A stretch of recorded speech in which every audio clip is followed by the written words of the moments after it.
The desert night smelled like cordite and fear. 17-year-old Reagan Frost lay motionless in her hide 200 meters from the Kuwaiti border checkpoint. Sand pressed against her cheek.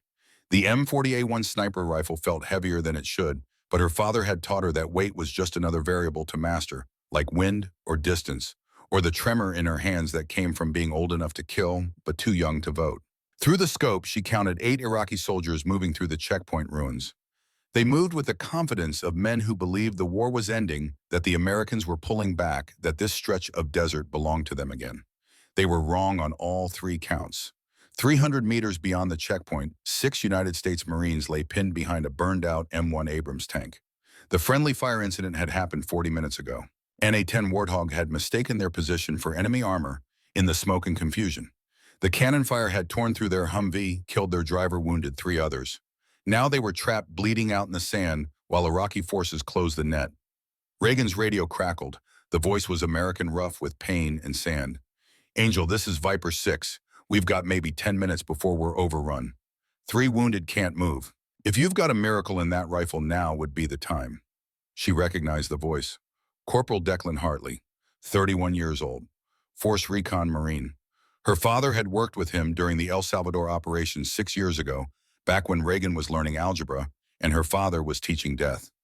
Reagan keyed her radio once. No words, just acknowledgement.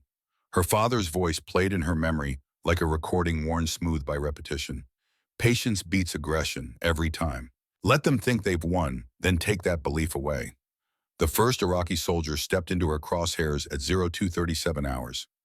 Reagan exhaled slowly, let her heartbeat settle into the rhythm her father had drilled into her since she was 12 years old. 60 beats per minute, 45 on a good day. The rifle was an extension of her nervous system, now no different than her hands or her breath. She squeezed the trigger between heartbeats. The sound carried across the desert like thunder announcing judgment. The soldier dropped without a sound, a red mist where his head had been. The others scattered, confusion spreading like wildfire. They didn't know where the shot had come from. The night swallowed sound, and distance made the invisible sniper into something supernatural. Reagan worked the bolt, smooth, mechanical, emotionless. The second shot took the radio man as he reached for his handset. Center mass, 620 meters. He crumpled like a puppet with cut strings. The third shot killed the man trying to drag the radio man's body to cover. Headshot, 580 meters. The mathematics of violence reduced to windage and elevation. Now they knew the direction. 3 soldiers opened fire with AK-47s, spraying rounds toward the ridgeline, where Reagan's muzzle flash had betrayed her position. But they were shooting at shadows and assumptions. She'd already shifted 15 meters to her secondary position, moving through the sand like water, the way her father had taught her to flow between hides without disturbing the desert's natural rhythms. The fourth shot punched through the chest of the man carrying the RPG. The rocket launcher fell from his hands unfired. Reagan tracked it falling in slow motion through her scope, watched it hit the sand, watched the remaining soldiers realize they'd lost their only heavy weapon. They broke. Panic was contagious in combat.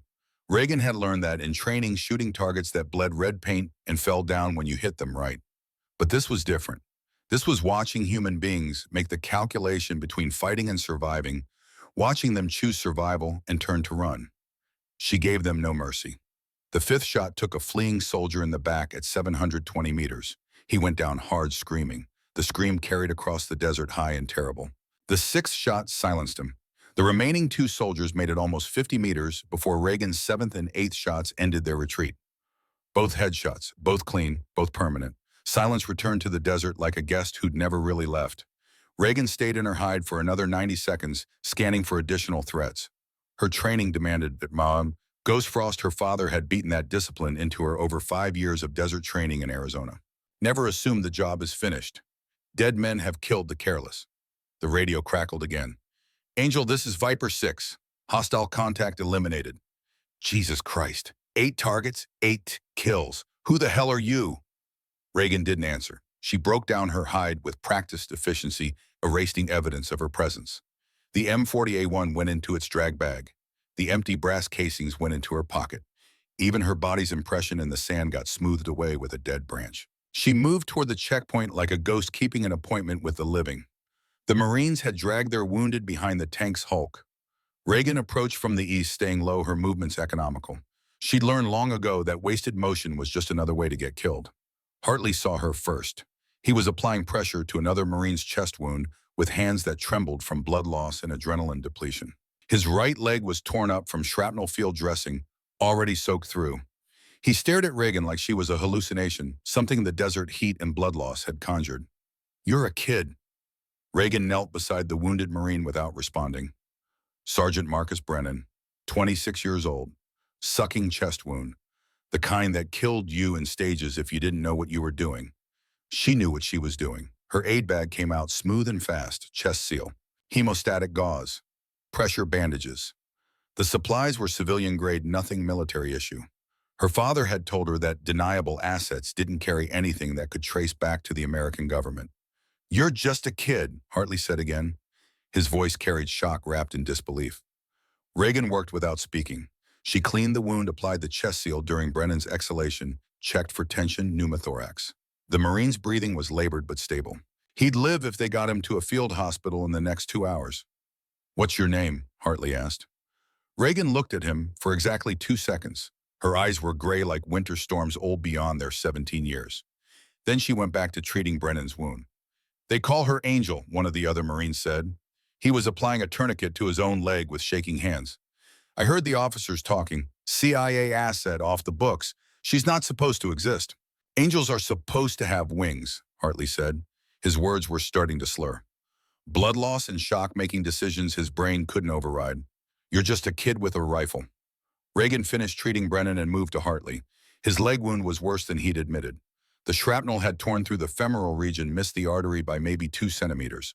Luck and anatomy were the only reasons he wasn't already dead.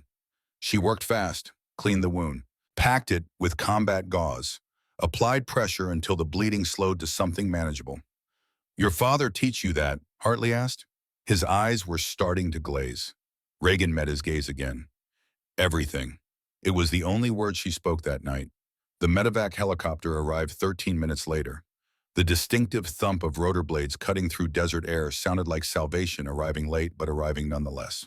Reagan helped load the wounded Marines onto the bird, her movements efficient and forgettable. As the helicopter lifted off, Hartley reached out, grabbed her wrist with what remained of his strength. "Thank you, Angel." Reagan pulled free without responding. She watched the helicopter disappear into the night sky carrying 6 Marines who would live to see morning because she'd been patient enough to let 8 men die. By the time the sun rose over Kuwait, she was gone. No footprints. No evidence. Just another ghost story the Marines would tell each other over beers years later, wondering if she'd been real or just something the desert had dreamed up to balance the scales. The after-action report classified the engagement as hostile contact, 8 enemy, KYA 0 friendly casualties. There was no mention of Angel, no mention of the 17-year-old girl who'd killed 8 men before she was old enough to buy cigarettes. Reagan Frost disappeared back into the cover story her father had built for her, just another contractor's daughter, living on the military installation, invisible in plain sight. 3 months later, the official notification arrived at the Frost residence in Kingman, Arizona. William Ghost Frost, civilian contractor, killed in action during classified operations in Kuwait. Body unrecoverable. Condolences from a grateful nation. Reagan read the notification twice, then filed it in the box with all the other lies her father had told to keep her safe. She knew he wasn't dead. The notification was just another layer of cover, another piece of the story they'd built together. Ghost Frost had taught her that the best way to disappear was to die publicly and live privately. But she wouldn't see him again for 33 years. And when she finally did, he wouldn't remember who she was. Camp Lejeune, North Carolina, August 2024, the enlisted mess hall smelled like industrial cleaning solution, fighting a losing battle against decades of accumulated grease and the particular desperation of government-issue food trying to pass for nutrition. Reagan Frost sat alone at a corner table, back to the wall, eyes tracking every entrance and exit without appearing to track anything at all. 29 years old now. Lean and wire-tight with sun-darkened skin that spoke of deployments to places where shade was a luxury and air conditioning was something you remembered from before. Her Navy working uniform Type 3 digital pattern marked her as something other than Marina squid among jarheads perpetually out of place in spaces the Marines considered their exclusive territory. The dive watch on her left wrist had a crystal so scratched it was nearly opaque. She'd worn it in Kuwait when she was 17, worn it in Somalia when she was 19, Worn it in Bosnia, Iraq, Afghanistan, Syria, Yemen. Worn it through 12 years of operations that didn't officially exist in places the American government would deny with a straight face if anyone ever asked. The watch kept perfect time. That was all that mattered. Reagan ate mechanically. Fork to mouth, chew, swallow, repeat. Food was fuel. The baked chicken was dry. The green beans were overcooked. The rice was institutional white, the kind that had no flavor and made no apologies for its existence. She ate it anyway because the body demanded calories, and the mission didn't stop for preferences.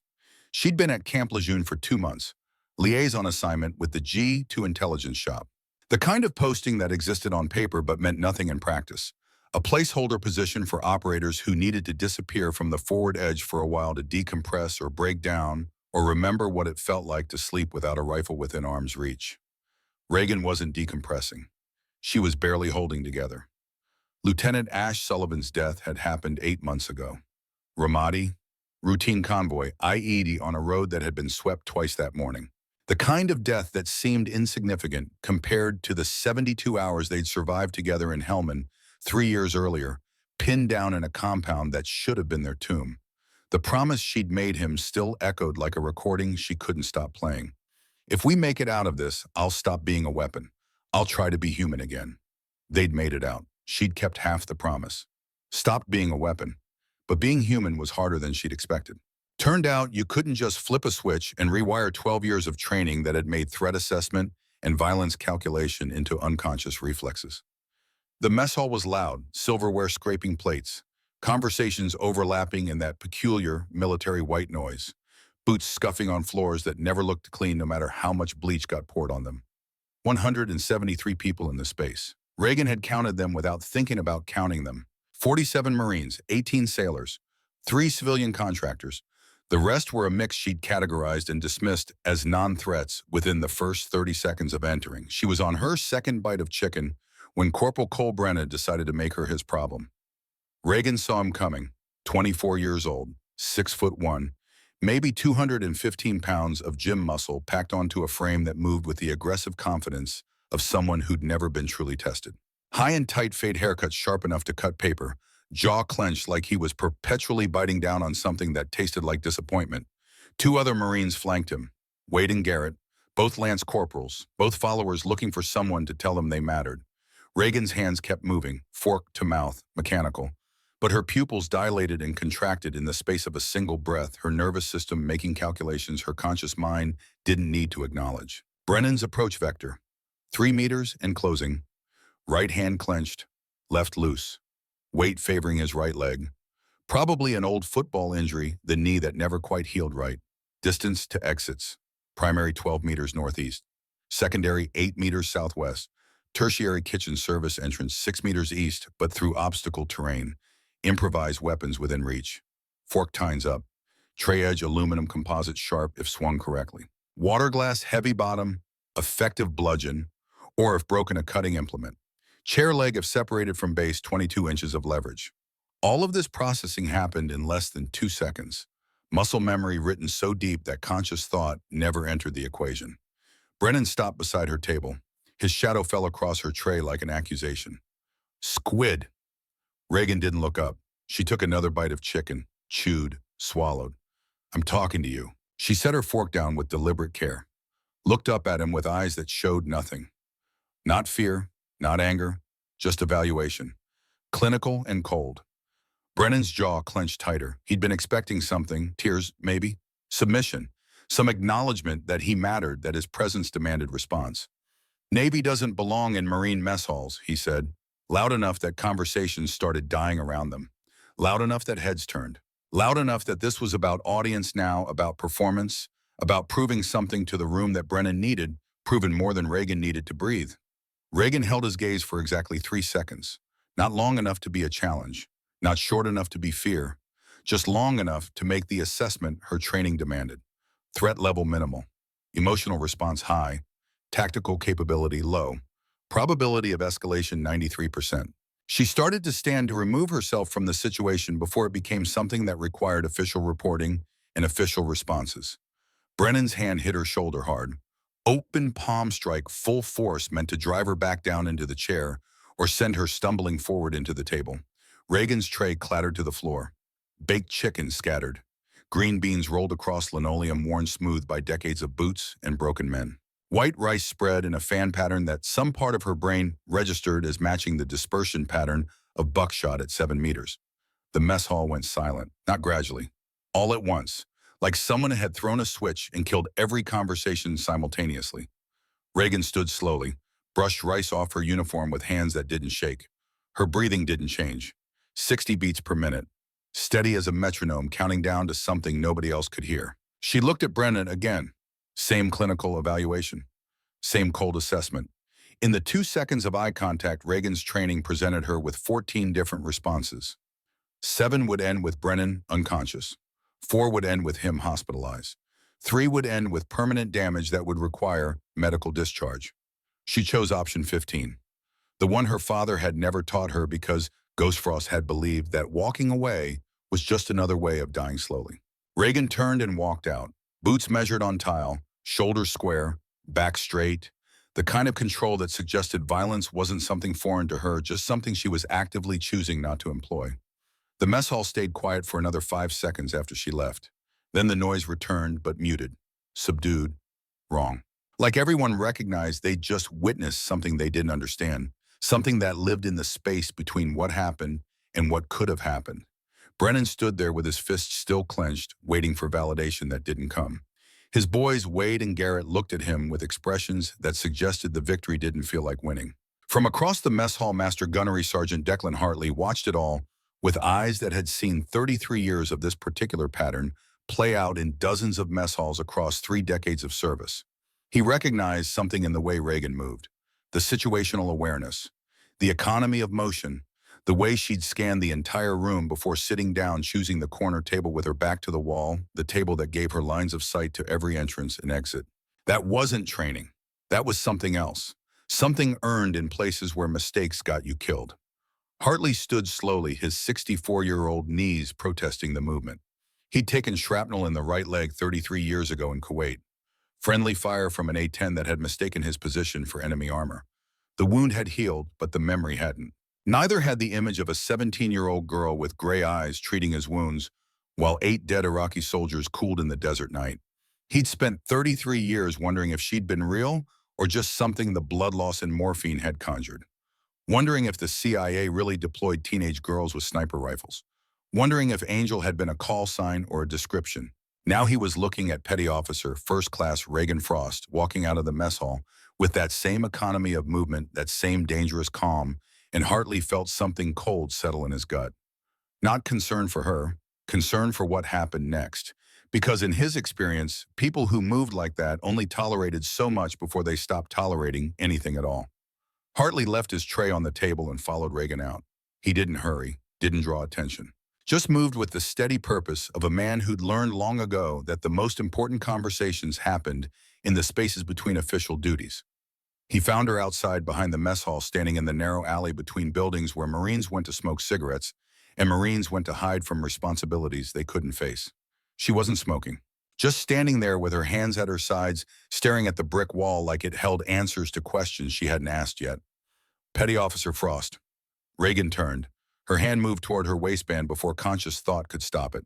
Combat reflex reaching for a sidearm that wasn't there because she wasn't deployed, and this was North Carolina, not Helmand. She caught herself, forced her hand back to her side. Hartley saw it, cataloged it, added it to the growing list of data points that suggested Reagan Frost was more than her service record claimed. Master guns. Her voice was steady, professional, empty of everything except the bare minimum required for military courtesy. That was restrained, Hartley said. Most people would have responded differently.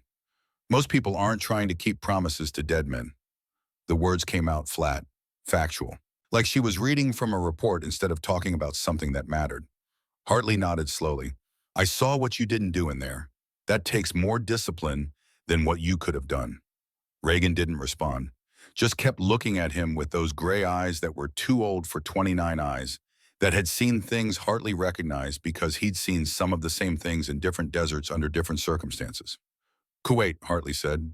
January 29th, 1991. Friendly fire incident. A 10 strafed our position. 8 Iraqi soldiers closing on our location. Then they weren't closing anymore. 8 shots, 8 kills. We called the sniper Angel. Reagan's expression didn't change, but something in her eyes shifted. Not surprise, more like resignation. Like she'd known this conversation was coming eventually and had just been waiting for the calendar to catch up. I don't know what you're talking about, Master Guns. Yeah, Hartley said. You do. I've spent 33 years wondering if you were real. Wondering if the CIA really sent a kid to save my life. Wondering what kind of father teaches his daughter to kill like that. The kind who wanted her to survive, Reagan said. The words came out sharp, defensive. The first emotion she'd shown since walking out of the mess hall. Hartley held up one hand. I'm not judging. Your father was Ghost Frost. I worked with him in El Salvador 85 through 87. Best combat instructor I ever met. He talked about you sometimes. Said he was teaching his daughter everything he knew. I thought he meant self-defense. Didn't realize he meant everything. Reagan was quiet for a long moment. When she spoke again, her voice had lost the defensive edge. Just tired now. Bone-deep exhaustion that came from carrying weight that never got lighter. Ghost is dead, has been for 5 years. What he taught me doesn't matter anymore. It matters to the 6 Marines whose lives you saved in Kuwait. It matters to the Rangers you pulled out of Mogadishu in '93. It matters to every operator who worked with Angel over the past 12 years and came home because you were watching their backs. Reagan's hand started to tremble, barely visible, just enough that Hartley saw it and understood what it meant. Not fear. The effort required to maintain control when every operational instinct screamed at her to respond, to move, to do something other than stand there and let the past catch up with the present. How long have you known? She asked. About 30 seconds after you walked out of that mess hall. The way you moved, the threat assessment I saw in your eyes when Brennan approached. That's not something they teach at Navy A school. That's downrange muscle memory. Hartley reached into his pocket, pulled out a folded photograph. The edges were worn soft from 3 decades of handling. He unfolded it carefully, held it out to Reagan. The photo showed 6 Marines behind the burned hulk of an M1 Abrams tank. Kuwait. Night vision photography, the image grainy and greenish. 5 faces visible. 1 figure in the background, kneeling beside a wounded Marine face turned away from the camera. I carried this for 33 years, Hartley said. Never could make out your face. But I remembered your eyes. Gray like winter storms. Old eyes. 17-year-old kid with eyes that had already seen too much. Reagan took the photo, stared at it for a long time. When she handed it back, her hands had stopped trembling.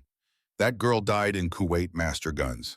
What's standing here now is just someone trying to honor a promise to a dead SEAL. Lieutenant Ash Sullivan, Hartley said. I read the casualty report.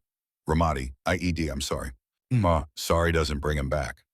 No, but teaching the next generation how to survive might honor his memory better than hiding from what you can do. Reagan looked at him sharply. I'm not hiding. I'm trying to be something other than a weapon. Weapons don't choose their targets, Hartley said. Teachers do. Big difference. Before Reagan could respond, Hartley's phone buzzed. He glanced at it, his expression shifting from thoughtful to something harder, more focused. Captain Cole wants to see both of us. His office. 20 minutes. Hartley looked at Reagan with an expression that suggested apology and inevitability were close cousins.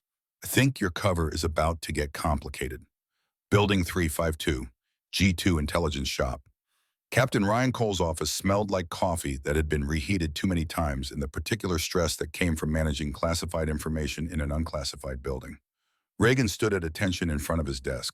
Hartley stood beside her, hands clasped behind his back, his 64-year-old posture still parade ground perfect.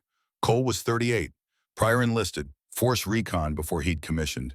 He had the kind of presence that made Marines straighten spines without him raising his voice. The kind of command authority that came from leading men in actual combat instead of just training exercises. He looked at Reagan for a long moment before speaking. The mess hall incident has been reported through 3 separate channels, 2 from Marines who witnessed it, 1 from Corporal Brennan himself claiming you threatened him. I didn't speak to him, sir. I know. I've reviewed the security footage. You showed remarkable restraint. Most people in your position would have responded differently. Cole opened a file folder on his desk. Reagan saw the classification stamps. Top secret //SCI, no foreign. The kind of markings that meant the contents required clearances most people didn't have, and rooms most people couldn't enter. Your official record says you're a cryptologic technician first class. 3 years signals intelligence aboard destroyers. shore rotations at various installations, unremarkable service, no deployments to combat zones, no special qualifications beyond your basic rate requirements. Cole closed the folder, opened another one. This one had more stamps. Special access required. Ghost Program Personnel File. Your actual record tells a different story. Kuwait 1991. 8 confirmed kills at age 17. Somalia 1993. Overwatch during Operation Gothic Serpent. Black Hawk Down incident. Bosnia 1995. Kosovo 1999. Afghanistan 2001 through 2021. Iraq 2004 through 2011. Syria, Yemen, and locations I'm not cleared to discuss. Cole looked up at Reagan. 12 years embedded with JSOC elements. Ghost Program Operator. Call sign Angel 7. 43 confirmed missions in denied areas. 317 lives saved according to best estimates. 0 official recognition because you don't officially exist. Reagan's expression didn't change, but something in her eyes shifted. The mask she'd been wearing since Sullivan's death cracking just enough to let through a glimpse of the operational mind underneath. Sir, I requested transfer to a non-operational billet. I was told my cover would be maintained. Your cover is intact, Cole said, but Corporal Brennan's assault has created a situation that requires response. I can't have a Marine putting hands on a Navy petty officer without consequences, especially when that petty officer could have ended him 14 different ways and chose not to. 13, Reagan said quietly. I only counted 13 ways. Hartley made a sound that might have been a suppressed laugh. Cole's expression didn't change. Master Guns Hartley has proposed a solution, a 3-day field assessment, leadership evaluation, physical endurance, mental resilience, tactical decision-making under pressure. Everything that matters when the bullets are real.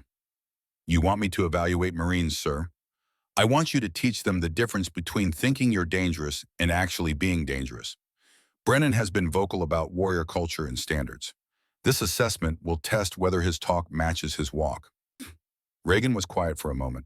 And if I refuse, sir, then Brennan faces administrative action for assault, you get transferred to another installation to maintain your cover, and 12 female operators currently deployed in denied areas lose the person who trained most of them.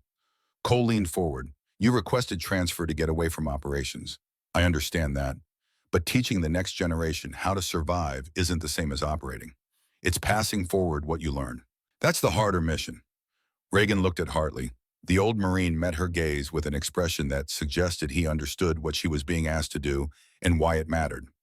Lieutenant Sullivan made me promise I'd stop being a weapon, Reagan said. This feels like just another way to use what I learned downrange. Sullivan was a good man, Hartley said. I served with him in Afghanistan 2009. He told me once that the best operators aren't the ones who survive the most missions. They're the ones who make sure the next generation survives theirs. He was talking about you. Reagan's jaw tightened. You talked to Ash about me. He talked about you, said he had a guardian angel who'd been watching his back since Somalia, said if anything happened to him, someone needed to make sure you understood that teaching was just another form of combat. The enemy is ignorance. The objective is survival. The mission never ends. Reagan closed her eyes for a moment. When she opened them, something had shifted, not surrender, more like acceptance. 3 days, sir. Starting tomorrow morning, 0800 formation. I'll announce the assessment then. Brennan has already volunteered himself. I'll need 9 more Marines, and you as both evaluator and participant. Why participant, sir, if I'm evaluating? Because the best lessons are taught by example, Cole said. Brennan needs to see what real competence looks like. The other Marines need to understand that gender doesn't determine capability, and you need to prove to yourself that you can do this without guilt. Reagan nodded slowly. Understood, sir. I'll be ready. One more thing, Cole said. He pulled another folder from his desk. This one had no classification stamps, just a name written in permanent marker. William Frost. Reagan's breath caught. Your father isn't dead, Cole said quietly. Ghost Frost is alive. He's 79 years old. VA hospital in Phoenix, advanced dementia. Master Guns Hartley has been his point of contact for the past 33 years. Reagan looked at Hartley with an expression that cycled through disbelief, anger, hope, and grief in the space of 3 seconds. You knew. This whole time you knew he was alive. He made me promise not to tell you, Hartley said. Your safety depended on the cover story. If you'd known he was alive, you might have tried to contact him. That would have compromised both your operations and his. He's been alive for 33 years and you didn't tell me. I've been sending him reports on your career for 33 years. He knows everything you've done, every mission, every success, every loss. He followed it all from Phoenix. Reagan's hand started trembling again. This time she didn't try to hide it. Does he remember me? Some days he does, some days he doesn't. The dementia is progressive. But on his good days, he remembers everything, including that he asked me to make sure you understood something. What? Hartley pulled a letter from his pocket. The envelope was worn, the handwriting shaky but legible. Reagan Frost written across the front. He wrote this 6 months ago, on one of his good days. Asked me to give it to you when the time was right. Hartley held out the letter. I think the time is right.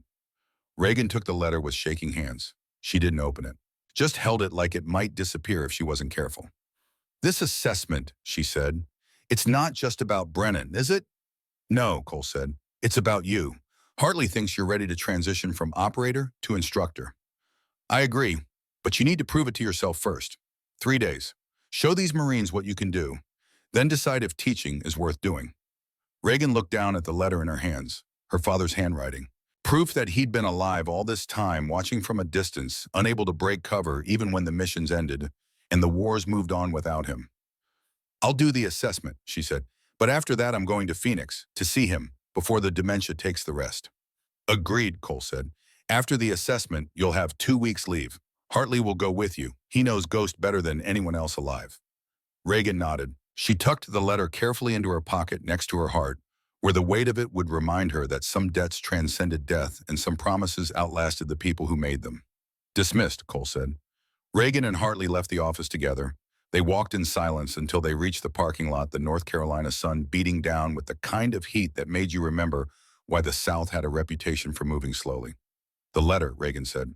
Did you read it? No, it's between you and Ghost. Reagan pulled the envelope out, stared at it for a long moment, then carefully opened it. The handwriting was shaky but readable.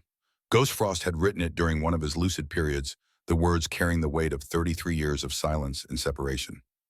Reagan, you've been a weapon long enough. Be a teacher now. That's the harder war. The enemy is time forgetting, and the next generation making the same mistakes we did. Win that war for me. Beirut took your mother. I made sure it wouldn't take you. Everything I taught you, every hard lesson, every night in the desert, learning to read wind and distance, it was all so you'd survive. You survived. That's enough for one lifetime. Now pass it forward. Teach them what I taught you. Teach them what you learned in the dark places I couldn't follow. Teach them that surviving isn't enough. They have to pass it forward too. That's legacy, not the kills, not the missions, the knowledge that keeps going after we're gone. I'm proud of you. I've always been proud of you. Ghost Reagan read the letter 3 times, then folded it carefully and put it back in her pocket. He knew, she said. He knew I'd try to stop being a weapon, and he knew I'd need permission. Ghost always knew, Hartley said. That's what made him the best instructor I ever met. He didn't just teach tactics. He taught you how to think, how to survive, and when to stop. Reagan looked at the sky, clear blue, not a cloud in sight. The kind of sky that made you remember there was a world beyond the wars and the missions and the promises to dead men. Tomorrow morning, and she said, 0800, I'll be ready. I know you will, Hartley said. You've been ready since you were 17. You just needed someone to tell you it was okay to use that readiness in a different way. Reagan walked to her barracks alone. She had a letter to read again, a promise to keep, and a 3-day assessment that would determine whether the weapon could become the teacher. The sun was setting over Camp Lejeune when she finally opened the letter one more time and whispered to the ghost of the man who'd taught her everything. I'll pass it forward, Dad, I promise. And Reagan Frost kept her promises, even the ones that hurt, especially the ones that hurt. The formation assembled at 0800 on a Thursday morning that came in cool and overcast. August in North Carolina carried a particular quality of humidity that made breathing feel like drowning slowly in air that had given up pretending to be breathable. 140 Marines stood in ranks on the company parade deck, boots aligned, spine straight, eyes forward. The assembled mass of enlisted personnel waiting to hear why their Thursday morning PT had been replaced with a company formation that nobody had been briefed on, and everyone suspected meant someone's career was about to end badly. Reagan stood in the back rank wearing her Navy working uniform Type 3. The blue-gray digital pattern marked her as different, other, the squid among jarheads. She kept her face neutral, shoulders squared, hands at her sides. Everything about her posture said she was just another body in formation. Nothing special, nothing worth noticing. But Captain Cole noticed. His eyes found her immediately when he turned to address the company, settling on her with an expression that suggested he knew something nobody else did and was about to make that knowledge everyone's problem. Cole paced in front of the formation with his hands clasped behind his back. 38 years old, but moving like someone older, carrying the accumulated weight of decisions made in places where wrong answers got people killed.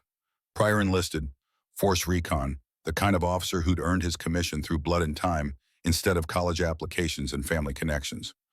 Certain behaviors have come to my attention, Cole said. His voice carried across the formation without him raising it. Command presence earned through leading men who trusted you to keep them alive. Behaviors that violate basic standards of discipline and respect. Behaviors that would get people killed in combat and embarrass this company and garrison. The formation stayed silent. Nobody fidgeted, nobody coughed. When Captain Cole talked, you listened. Those behaviors will be addressed through immediate action. Starting now, we're conducting a compressed 3-day field assessment, leadership evaluation. You'll be tested on everything from land navigation to tactical decision-making under pressure, combat casualty care, small unit leadership, physical endurance, mental resilience. Murmurs rippled through the ranks, quickly suppressed but present. 3-day assessments weren't normal. 3-day assessments meant something had gone wrong and someone was about to pay for it. Results will become part of your permanent service records, Cole continued. They will influence future assignments, promotions, schools, everything that matters to your career. He paused, let the words settle like dust after an explosion. I expect Corporal Cole Brennan to volunteer, given how vocal he's been about standards and warrior culture. Every head in the formation turned slightly. Not obviously, just enough. Looking for Brennan. He stood 3 ranks forward, 2 positions left. His face flushed red, jaw clenched, fists balled at his sides. He couldn't back down, not in front of the entire company, not after everything he'd said about being a warrior, about standards, about how some people didn't belong. Yes, sir, Brennan said, voice tight like wire pulled to breaking. I volunteer. Outstanding, Cole said. I need 9 more volunteers. Senior Lance Corporals, junior NCOs, anyone who thinks they're ready to prove what they're worth. 7 Marines stepped forward immediately. The kind who were always first to volunteer because they believed in testing themselves or because they were too stupid to know better. The line between courage and ignorance was thinner than most people admitted. Cole scanned the remaining ranks. Then his eyes settled on Reagan again. Deliberate, calculated. I'm also specifically requesting Petty Officer First Class Reagan Frost participate as both evaluator and participant. The formation went dead silent. Not the kind of silence that comes from discipline, the kind that comes from confusion. Navy petty officers didn't participate in Marine leadership assessments. Navy petty officers sure as hell didn't evaluate them. Her personnel file indicates instructor-level qualifications in small unit tactics from previous joint training assignments, Cole said. The way he emphasized previous joint training sounded casual, but Reagan heard the code underneath. He'd read her real file, not the cover story. The actual service record that required special clearances to access. Reagan stepped forward without hesitation, kept her face neutral, even though her heart rate had kicked up 20 beats per minute. Aye, sir. Brennan's face had gone from red to white, like someone had opened a valve and drained all the blood out. He stared at Reagan with an expression that cycled between anger and something closer to fear, like some part of his primitive brain had just realized he'd made a terrible mistake, but his conscious mind hadn't caught up yet. Cole dismissed the formation, told everyone except the 10 volunteers to return to their normal duties. The assessment would begin immediately. Full combat load, 12-mile tactical movement with simulated casualties. Then it got harder from there. Staff Sergeant Marcus Hayes and Gunnery Sergeant Leon Vance fell in as evaluators. Hayes was the combat engineer who'd watched Reagan leave the mess hall with that look in his eyes that had said he knew something nobody else did. Vance was former Marine Special Operations Command, the kind of squared-away gunnery sergeant who'd forgotten more about combat than most Marines would ever learn. They both looked at Reagan with expressions that were carefully neutral, the kind of neutrality that suggested they were reserving judgment, but had suspicions they weren't ready to voice. The 10 volunteers formed up. Brennan stood at the front, chest inflated, trying to look confident.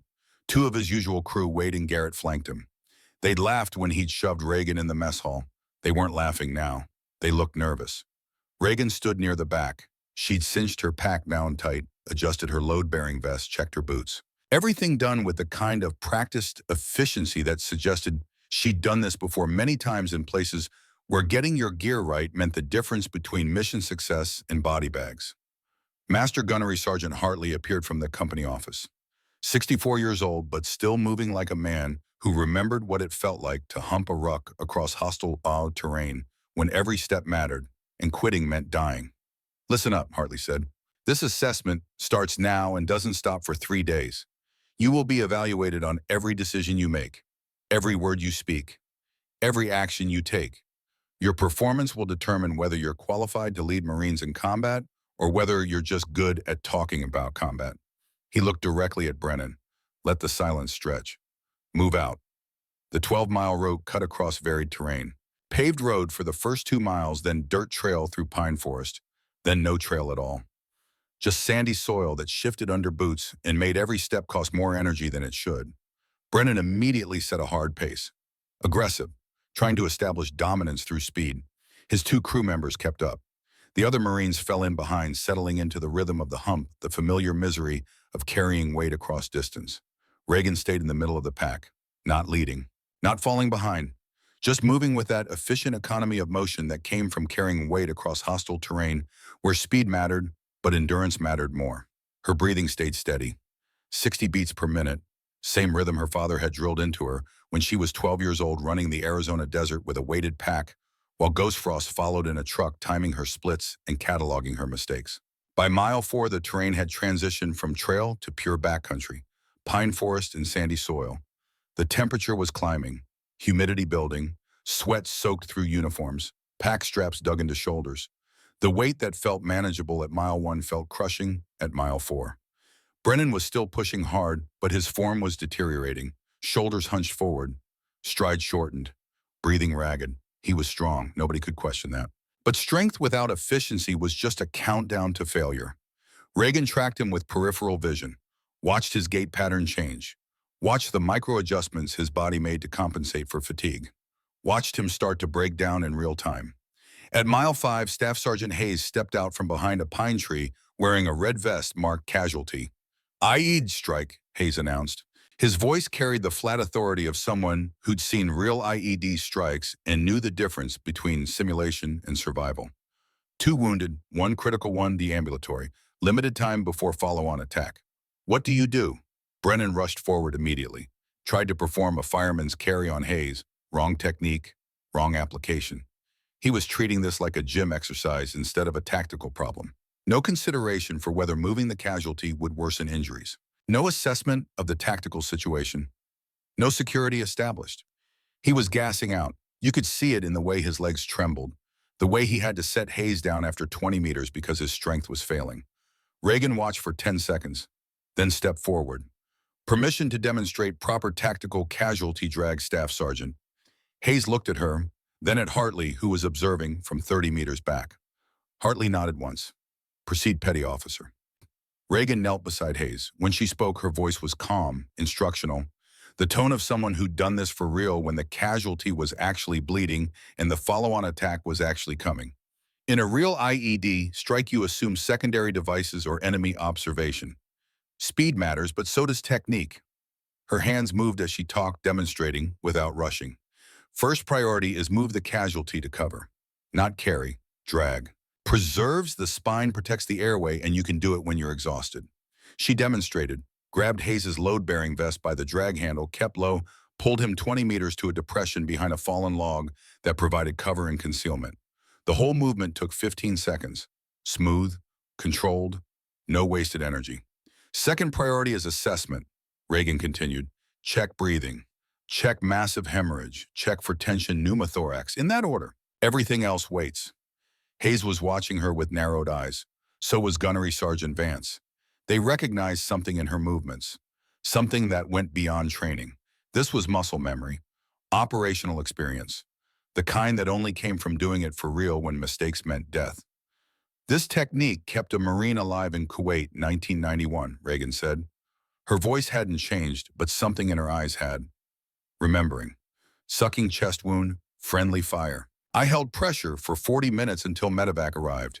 He survived because the drag didn't worsen the injury and the treatment was immediate. Hartley stepped forward, his voice carried across the training area with the weight of 33 years. That Marine was me. I was 31. The person treating me was 17 years old. The volunteers went silent, staring, processing. Brennan looked like he'd been punched in the stomach and was still trying to figure out which direction the hit had come from.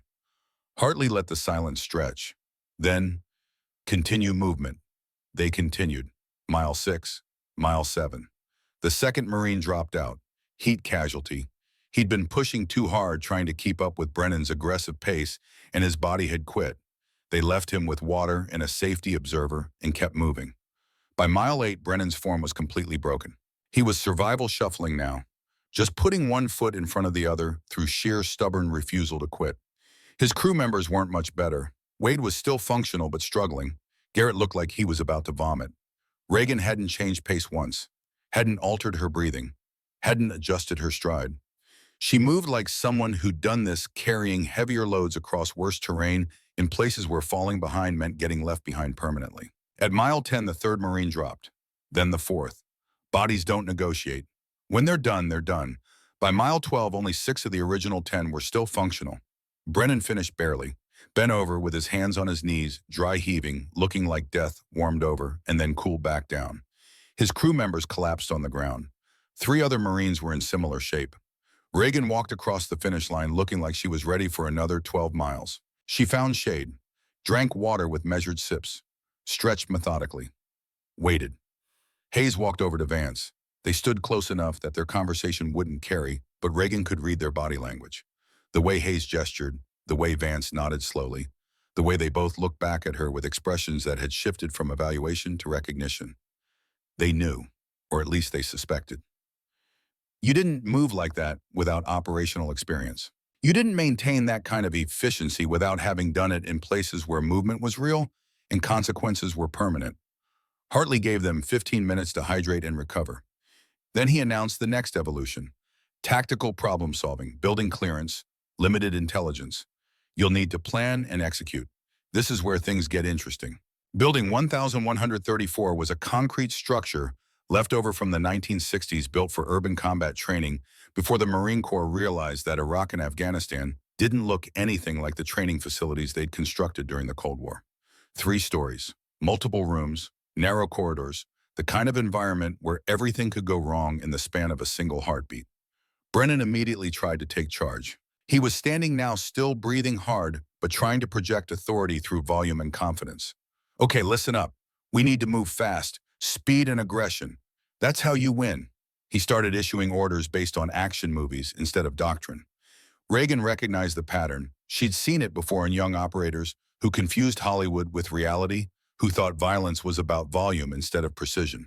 We rush the door. I go first. Wade, you're behind me. Everyone else follows close. We flood the room, overwhelm any threats through violence of action. It sounded good if you didn't know any better. It sounded like every military movie ever made. It would get everyone killed in about 30 seconds if this was real. Lance Corporal Reed raised his hand, young, maybe 20. Smart enough to ask questions. What about fatal funnels? What about them? Brennan shot back, defensive, his ego interpreting questions as challenges.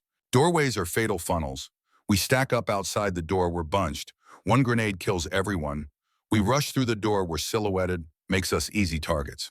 Brennan waved him off with the kind of dismissive gesture that revealed more about his insecurity than his confidence. Speed negates that. We move too fast for them to react. Reagan watched this disaster develop for 2 minutes. Watched Brennan ignore basic tactical principles. Watched him treat this like a Hollywood sequence instead of a doctrinal problem with doctrinal solutions. She could let it play out. Let him fail. Let the simulation prove what words couldn't teach. But that wasn't why she was here. Hartley had made that clear. This wasn't about letting Brennan fail. This was about showing him what success looked like so he could build toward it. May I make a recommendation, Staff Sergeant? Reagan said, looking at Hayes. Hayes glanced at Hartley. Hartley nodded. Permission granted through gesture. Proceed, Petty Officer. Reagan found a clear patch of dirt, used a stick to sketch the building layout they'd been given. Her movements were economical, practiced.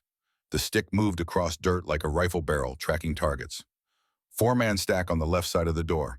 Not centered. She marked an X in the dirt. Fatal funnel is here. Anyone standing there when the door opens is in the kill zone. She drew clean lines. Precise angles. Her stick moved with certainty born from clearing buildings where the rooms held real threats and mistakes became obituaries. Support by fire position here. Elevated if possible. She marked another position. Overlapping field of fire covers this angle and this angle. They can see the door, but they're not exposed to it. Her stick moved to show entry sequence. Button hook patterns. Fields of fire that overlapped without crossing into friendly positions. Breach team enters in sequence. First man button hooks left. Second man button hooks right. Never cross the center of the doorway. That's the fatal funnel. You clear corners first. Weapons up. Verbal communication. Clear left. Clear right. Everyone knows the status. She referenced Marine Corps Warfighting Publication 3-35.3 from memory. Page numbers, section headings. Specific techniques that she'd used in Bosnia and Iraq and Afghanistan when the buildings were real and the clearing had consequences. This is progressive clearing. Room to hallway to next room. You maintain security throughout. You don't rush. You move with purpose, but you don't sacrifice security for speed because speed gets you killed. She explained angles of attack, overlapping fields of fire, how to minimize exposure while maximizing coverage, how to communicate without compromising the element of surprise, how to think 3 steps ahead because the enemy was thinking 2 steps ahead and the person who thought furthest won. Fatal funnels killed 220 Marines in Beirut 1983. Reagan's voice didn't waver, but her eyes had gone somewhere else, somewhere dark. 1 truck bomb, 1 building. My mother died in that barracks. She looked at the assembled Marines, at Brennan specifically. My father spent the next 18 hours pulling bodies out of rubble. Most weren't whole. He spent the rest of his life teaching me not to repeat that mistake. She tapped the X she'd marked for the fatal funnel. We don't repeat mistakes. That's what doctrine is for. That's what the manual exists to prevent. Every technique in that publication was written in someone's blood. We honor that blood by learning the lessons it paid for. When she finished, the dirt held a tactical plan that was textbook perfect. Not because it was complicated, because it was simple, because it prioritized the principles that mattered. Security, communication, progressive movement, all the things that kept people alive when buildings had bad guys inside them. Hayes looked at the sketch, looked at Reagan. His expression had shifted from neutral evaluation to something closer to respect. Execute Petty Officer Frost's plan. Brennan started to argue, but Hayes cut him off with a look that could have stripped paint. That's not a suggestion, Corporal. That's an order. They executed the plan. It worked flawlessly. The simulated building clearance happened with 0 simulated casualties. Movement was smooth, professional, lethal in the way that real operations were lethal through precision and discipline, not through volume and aggression. When they finished, Vance walked over to Hayes and said something quiet. Hayes nodded slowly. They both looked at Reagan with expressions that had moved from suspicion to certainty. She wasn't just trained, she was operational, and that changed everything.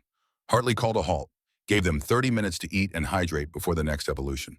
Reagan sat alone under a pine tree working through an MRE that tasted like cardboard pressed into the shape of food and given up on flavor as a lost cause. She was halfway through the entree when Hayes approached. "Ma'am, can I ask you something?" Reagan looked up, set down her plastic spoon. "Staff Sergeant." Hayes sat down without being invited. His movements were careful, like he was approaching something fragile that might break if handled wrong. Mogadishu, October 1993. Black Hawk down. Reagan's expression didn't change, but something in her eyes shifted. Recognition. Memory. The weight of a name that carried 30 years of survivor's guilt. "There was a sniper," Hayes continued. His voice was steady, but his hands weren't. They shook like he was back in that market. "Call sign Angel. 3 shots, 800 meters, through windows we couldn't see into. Saved my squad when we were pinned in Bakara Market." He paused, looked at Reagan like he was seeing a ghost. "I was 19, Army Ranger. We were out of ammunition, out of options, Somali militia everywhere, RPGs, small arms fire. We were going to die in that market." Hayes's hands clenched into fists, relaxed, clenched again. Then 3 shots, 3 hostiles down, impossible angles. My squad leader said it was an angel watching over us. I thought he was being poetic, trying to keep morale up. He wasn't being poetic, Reagan said quietly. Hayes stared at her. I spent 30 years wondering if I imagined it, wondering if the person was even real. I put in FOIA requests, called every sniper I knew. Nobody had answers. Everyone said Black Hawk Down was all Rangers and Delta. No mention of any sniper providing overwatch. That's because I wasn't supposed to be there. CIA asset, deniable, off the books. How old were you? 19, same as you. Hayes was quiet for a long moment. When he spoke again, his voice cracked like ice breaking under pressure. I got married, had 3 kids, became a combat engineer, built a career, built a life. All of it happened because you made 3 shots from 800 meters through windows. I still can't figure out how you saw through. High angle, 3rd floor position across the market. Good scope, better training, and a father who believed that perfect practice made permanent performance. No, Hayes shook his head. It was more than that. You chose to take those shots. You didn't have to. You could have stayed hidden. Let us die. Kept yourself safe. Nobody would have known. Nobody would have blamed you. My father would have known, and he raised me better than that. Hayes extended his hand. Reagan shook it. His grip was firm, grateful. The handshake of someone who'd carried a debt for 30 years and was finally getting to acknowledge it. Thank you for my life, ma'am. Thank you for my wife knowing her husband. Thank you for my kids knowing their father. Thank you for every moment I got that you gave me. Reagan's grip tightened. Her voice was firm. Pass it forward, Sergeant. Teach someone else to survive. Teach them the lessons that kept you alive. That's how you thank me. That's how you honor those 3 shots. You make sure the next generation doesn't need an angel because they learned the lessons that prevented the crisis. Hayes nodded, stood. His hands had stopped shaking. I will. I promise. He walked away and Reagan went back to her MRE, but the weight on her shoulders felt different now. Not lighter, just redistributed. Shared. Acknowledged. 30 years of survivor's guilt hadn't been erased, but it had been witnessed. Given permission to transform into purpose instead of remaining stuck as pain. That was enough. Hartley appeared beside her, sat down with a grunt that spoke of 64-year-old knees protesting movement they used to handle without complaint. Hayes was one of yours, he said, not a question, a statement. One of many. How many, Reagan? She was quiet for a long moment, staring at the MRE like it held answers to questions she'd stopped asking years ago. I stopped counting after the first 100. The number stopped mattering. All that mattered was whether they made it home. Did they? Most of them. Not all, never all. Her jaw tightened. Lieutenant Sullivan made it home from 42 missions, then died on 43. Routine convoy in a city that was supposed to be stable. IED on a road we'd cleared twice that morning. The math doesn't work. The good ones die, and the bad ones live, and there's no equation that makes it make sense. Hartley was quiet. He understood. 33 years of service had taught him the same lesson. The universe didn't operate on fairness. It operated on chaos barely held in check by training and luck and the occasional miracle. Your father told me something in El Salvador, Hartley said. 1987. We were running a training mission for Salvadoran Special Forces. Ghost said, the hardest part isn't teaching them to fight. It's teaching them when to stop. I didn't understand what he meant then. And now I understand perfectly. You've been fighting since you were 17. 12 years of operations. 43 confirmed missions. How many that weren't confirmed? Does it matter? It matters because you're trying to stop, trying to honor the promise you made to Sullivan. But stopping is harder than fighting because nobody teaches you how. Reagan looked at him. Is that what this assessment is, teaching me how to stop? This assessment is teaching you that stopping doesn't mean quitting. It means evolving. Your father understood that distinction. So did Sullivan. Now you have to understand it. Before Reagan could respond, Hartley's phone buzzed. He pulled it out, read the message, and his expression shifted from thoughtful to something harder, more focused. Commander Blackwell just arrived on base. She's got a situation. Syria. One of your operators is in trouble. Reagan was on her feet before Hartley finished the sentence. The MRE forgotten. Her entire nervous system shifting from training mode to operational mode in the span of a single breath. Which one? Angel 2, Kayla Morrison, 26 years old, embedded with Army Special Forces near the Turkish border. Heavy contact. She's requesting tactical guidance from Angel 7. Reagan's mind was already shifting gears. From training evolution to operational planning. From instructor to operator. The transition was instantaneous. 12 years of muscle memory overriding conscious thought. I need satellite phone, encrypted line, access to real-time imagery if available. Commander Blackwell is setting it up now in the command post. But Reagan, you're in the middle of an assessment. If you break cover to run an operation from here, questions get asked. Then I run the operation without breaking cover. I've done harder. I know you have. That's what worries me. The combat casualty care evolution started at 1400 hours under a sun that had stopped apologizing for the heat and started actively trying to kill everyone through atmospheric pressure and humidity that made breathing feel like an optional activity the body might give up on. 6 simulated casualties appeared when pyrotechnics detonated across the training area. Blank rounds cracked overhead. Smoke grenades filled the air with choking gray clouds that smelled like sulfur and old mistakes. Someone was screaming. Someone else was yelling contradictory orders. It was chaos. Intentional chaos, the kind that revealed who could think under pressure and who just reacted. Reagan had a satellite phone pressed to her ear. Commander Blackwell's voice crackled through the encrypted connection, tinny and distant, but clear enough. Angel 7. Angel 2 is pinned in a compound. 4 hostiles outside, unknown number inside. She's got 1 local asset with her wounded femoral bleed. No exfil available for 90 minutes. Reagan scanned the 6 training casualties in front of her while simultaneously processing the real-world crisis 6,000 miles away. Her brain partitioned the 2 problems into separate processing streams. Training evolution left hemisphere. Real operation right hemisphere. Both running simultaneously without interference. Angel 2, this is Angel 7. Reagan's voice was calm. Command voice. The tone that made people stop panicking because someone who knew what they were doing had arrived. I need you to breathe and listen to my voice. You've trained for this.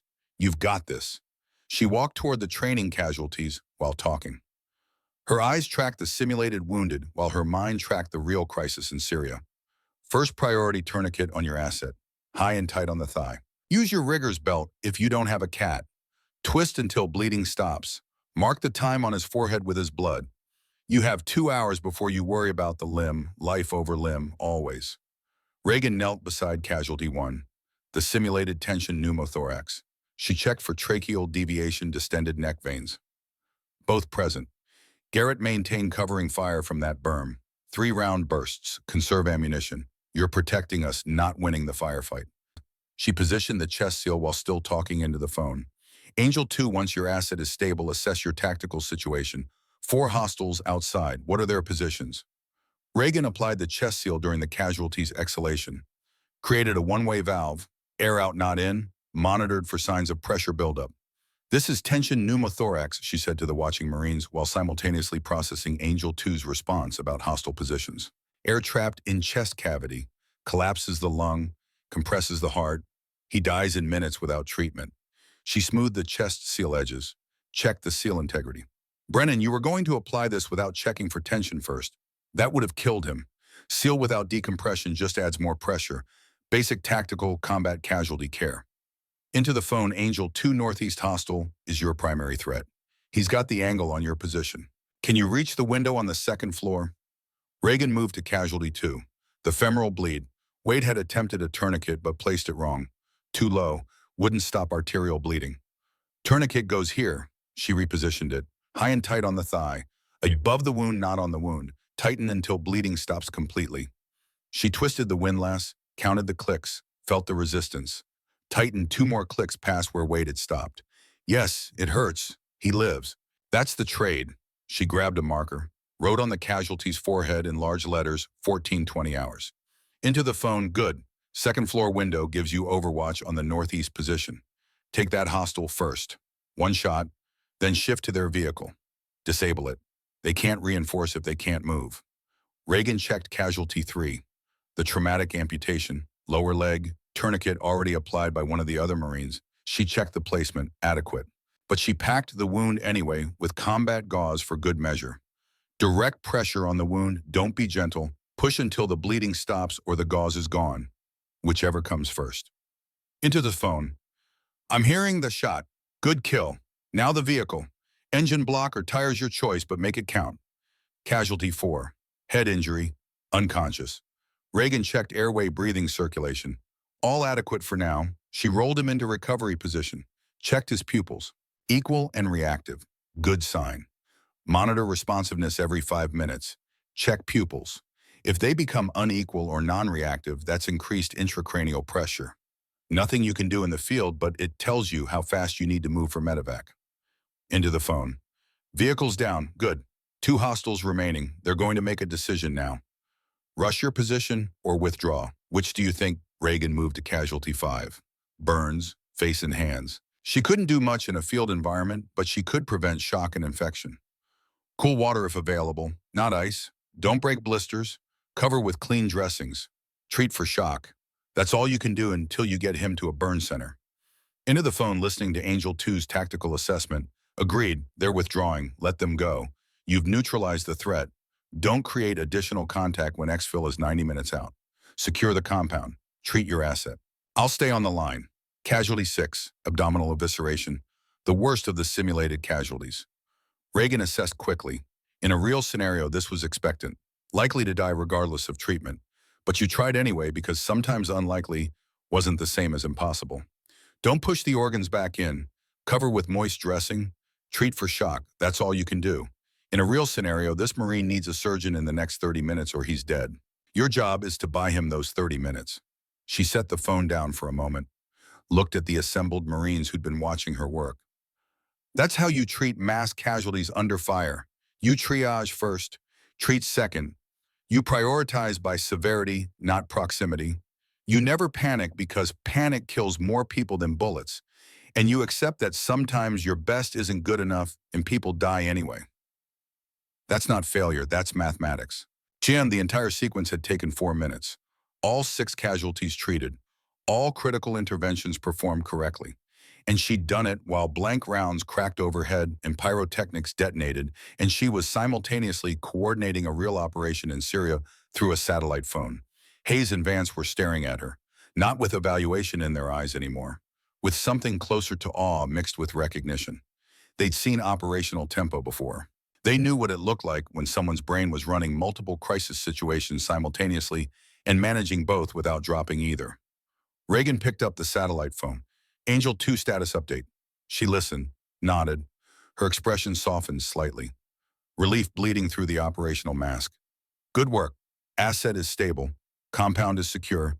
85 minutes until exfil. You're going to make it. She paused, listened to Angel 2's response. The fear in the younger operator's voice. The relief at hearing Angel 7's calm authority cutting through the chaos. Yes, I'm sure you're going to make it. Because I trained you, and my training doesn't fail unless you panic. You didn't panic, so you're going to walk onto that helicopter flight to the safe house and debrief this mission as a success. I'll stay on the line until exfil is complete.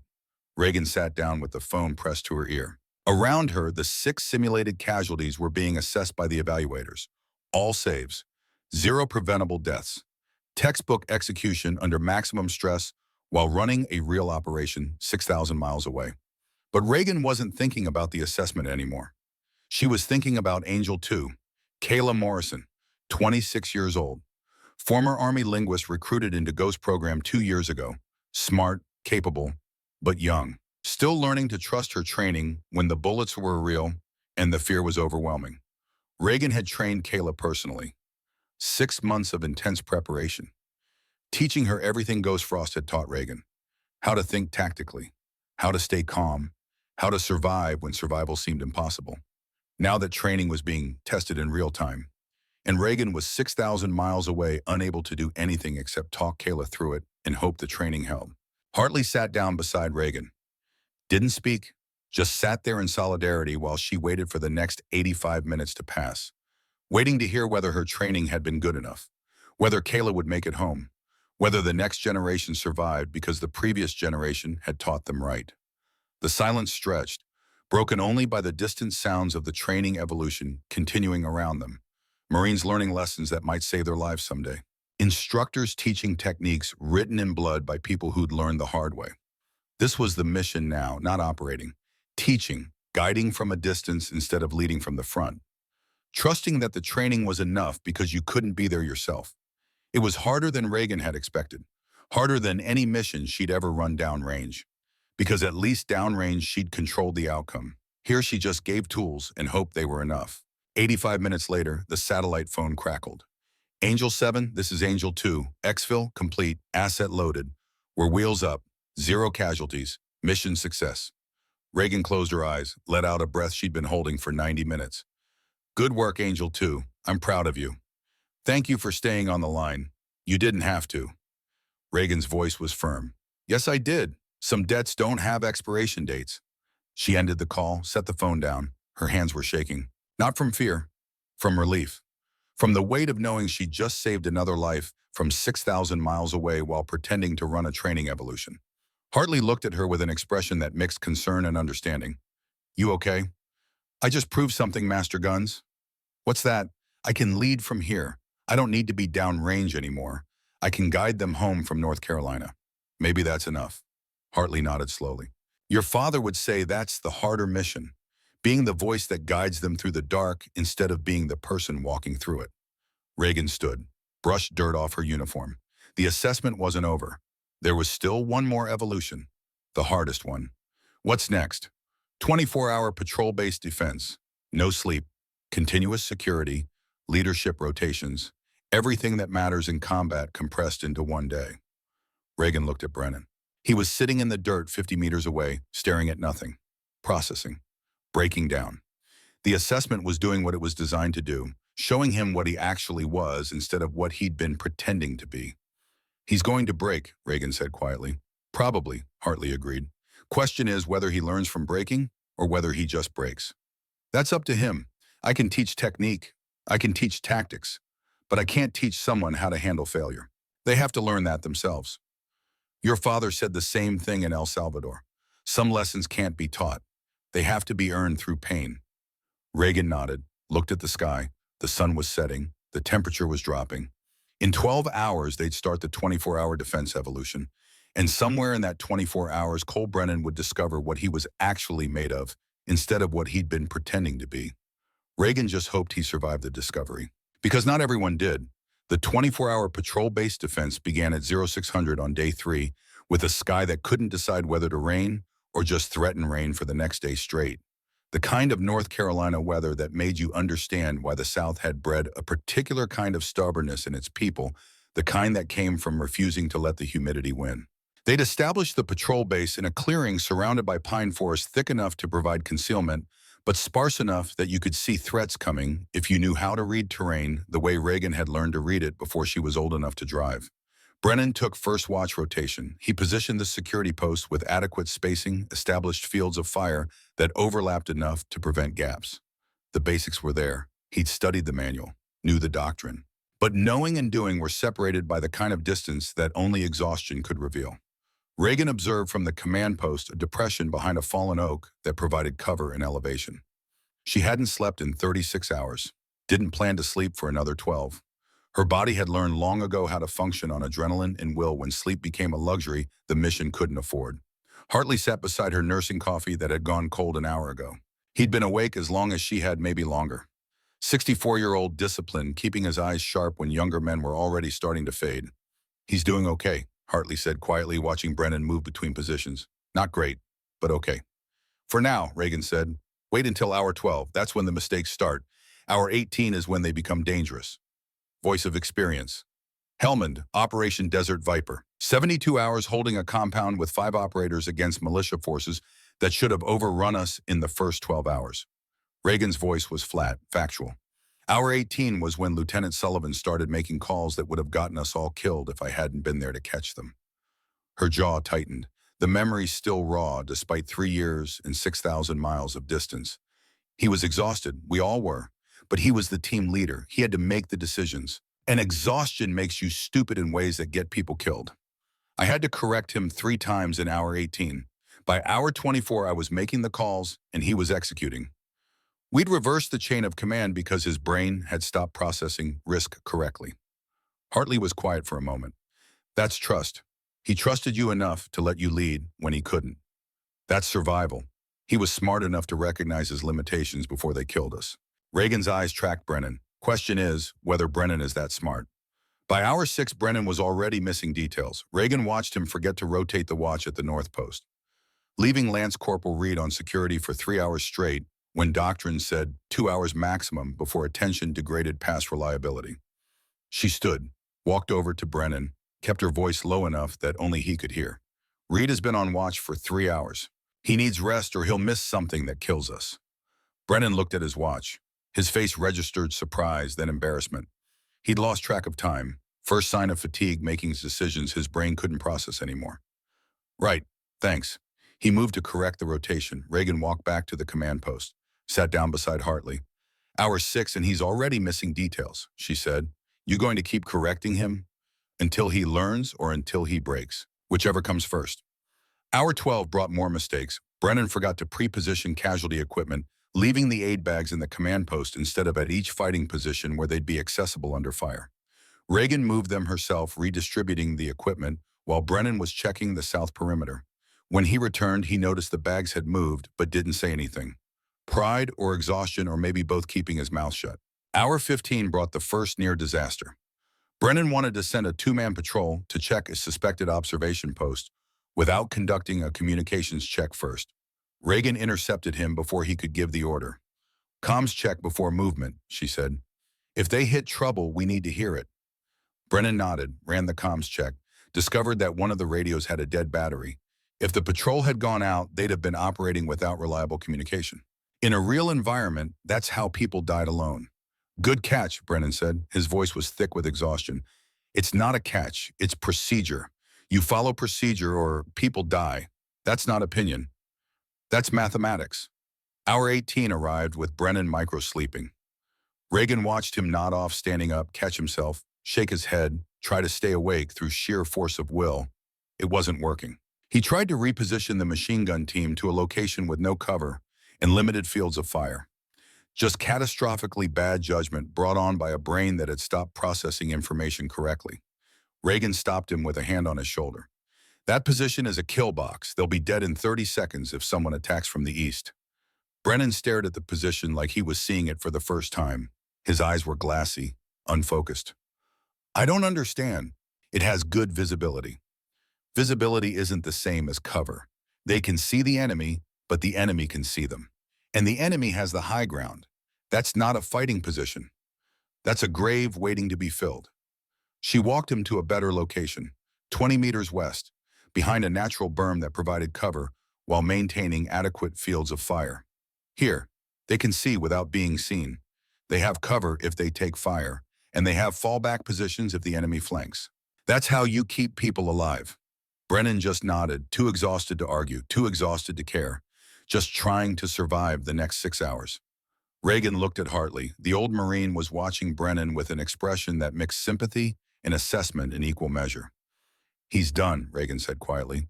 His judgment is compromised. He needs sleep. Can't sleep during a defense, Hartley said. That's the lesson.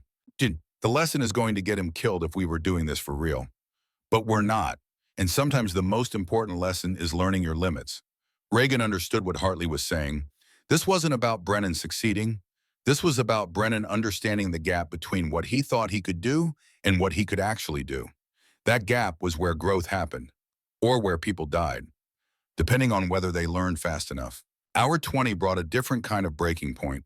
Brennan sat down hard against a tree, not because he was taking a break, because his legs had stopped supporting him. Reagan watched him put his head in his hands, shoulders shaking. She walked over, sat down beside him. Talk to me, Cole. He didn't look up. His voice was muffled by his hands. I can't do this. I'm not good enough. I've been pretending for so long that I forgot I was pretending. You finished the ruck march. You made it this far. That's not pretending. I finished because I refused to quit, not because I was good at it. There's a difference. Reagan was quiet for a moment. Yes, there is, and recognizing that difference is the first step toward actually becoming good. Brennan looked up. His eyes were red, exhausted. My whole life I've been trying to be my brother Ethan, Marine Raider, everything I wanted to be. I joined the Marines to honor my father's legacy. But I didn't know what that legacy actually was. I just knew he died and I needed to make it mean something. Your father's legacy isn't about being perfect.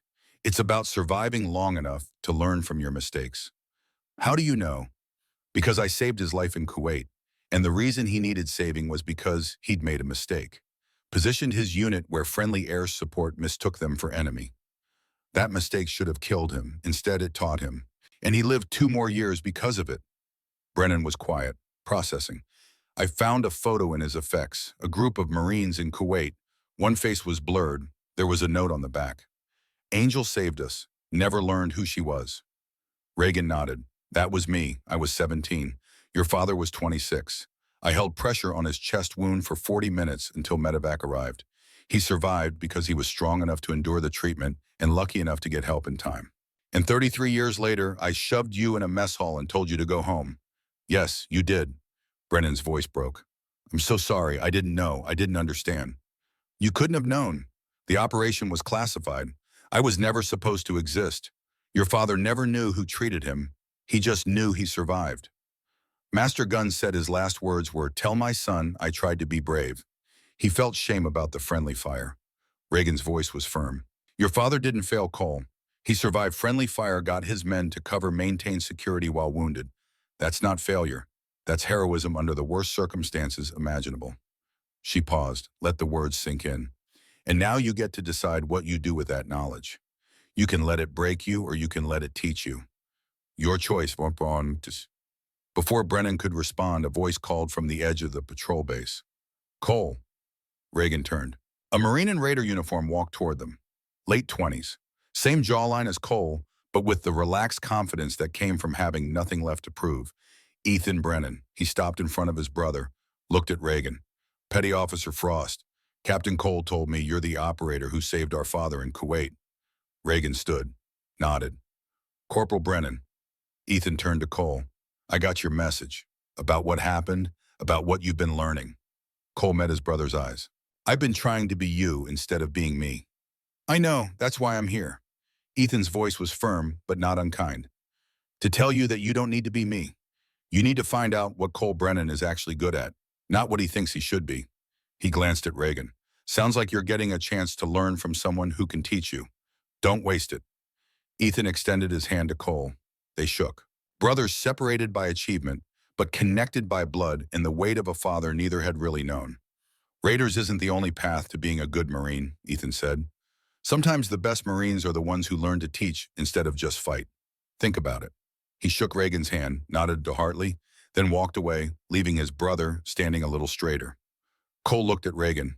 He's right. I've been chasing his shadow instead of finding my own light. And then stop chasing. Start building. Hour 24 arrived with dawn breaking over North Carolina pine forest. The sky had decided not to rain after all. Just another empty threat from weather that understood the patrol base had endured worse than precipitation. Hartley called index. The evolution was complete.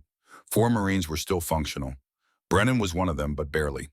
Hanging on through sheer stubborn refusal to quit, even though his decision-making had failed hours ago.